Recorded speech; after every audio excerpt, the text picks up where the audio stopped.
принципі, самі можете бачити. Це АГС.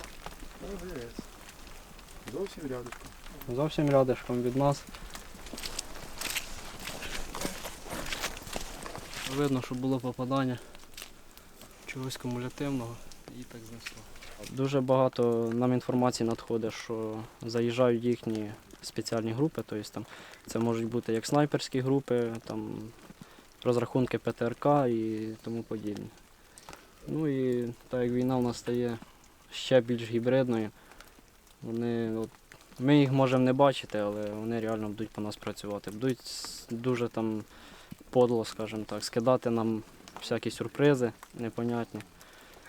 Тобто від них очікувати можна чого хочеш. 2 дні назад їхній російський снайпер убив нашого військовослужбовця 93-ї бригади, 22 вроді років. Того навіть слова не говорить тут. Не пани. Ми маленькі.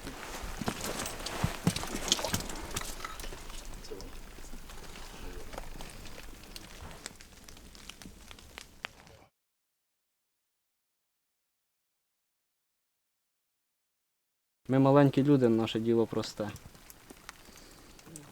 В будь-якому випадку країну треба захистити любими силами, тобто вкласти всі свої сили, які в нас є.